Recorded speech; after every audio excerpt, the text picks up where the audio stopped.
Coombs here from Global Health Clinics. We are an organisation that focuses on wellness and well-being, and a big part of it is the proactive aspects of managing your lifestyle, the environment you live in, aspects like nutrition. Only a very small proportion of health relates to the genetic aspect. It's estimated in the modern world that between 1 and 3% of health relates to genetics, and the rest to do with lifestyle, attitude, beliefs, the environment you manage, and how you basically conduct yourself in life. So once people start to develop good habits around their life, health and wellness become much more of a natural cause of effect. And part of what we're trying to do, initially we would do with somebody is we'd run some assessments, look at some questionnaires, and look to determine how their lifestyle is manifesting for them. We'd look at things like their career, the type of jobs they've chosen, whether they're happy in their relationship, their self-esteem, simple things like that. And from that we would look to develop a program. So the easy parts are the issues around nutrition, because it's very easy to supply things like vitamins, minerals, essential fatty acids, proteins and whatnot. But the issues that are hard for most people are to develop a really constructive lifestyle. Now that's a difficult thing to do if your brain chemistry has been affected by stress, and it's well known that stress causes the majority of disease. The word disease would tend to suggest that that's the issue. So it's not so much that things like bacteria and viruses are the problem, it's the way in which stress has depleted our immune system, and our lifestyle and our environment has depleted our immune system, and things like virus and bacteria can then take a hold inside our system and affect our well-being.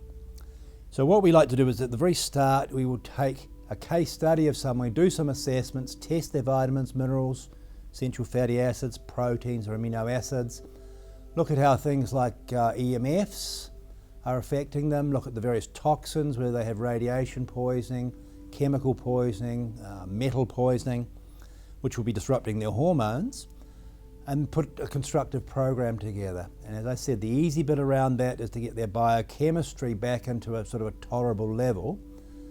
From there it's much easier to start to address behavioural issues. And most people understand the word addiction. They understand how addiction tends to lead to problems both for the individual and the people that live around the individual. But most addictions aren't at the level of, or the really difficult addictions aren't things like coffee, tobacco and alcohol. The difficult addictions are the ones that we can't identify. They're behavioural and attitudinal addictions. I'm not good enough, I'm hopeless, I'm underweight, I'm overweight, when in actual fact they may or may not be true, but that's a perception somebody's carrying of themselves. So why it's important to get our brain chemistry in a coherence is because then the front part of our brain, the creative aspects of our brain start to function in a way that we can be proactive.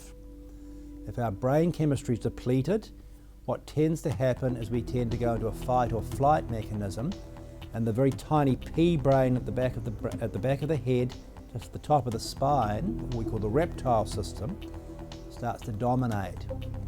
Now why that happens, again going back to the issue of stress, when the adrenal system starts to get depleted, the body by nature, because the adrenal system controls or regulates about 50 of your hormones in your body, it starts to starve the front part of the brain, which is your creative decision-making part of your brain, so that you can actually your survival instincts and your survival brain, which is at the back of your head and your reptile brain, is dominant. Now that brain is going to ensure that you survive, but it's not going to ensure you thrive. And I think that's the difference between health and well-being and the way many people are living their lives.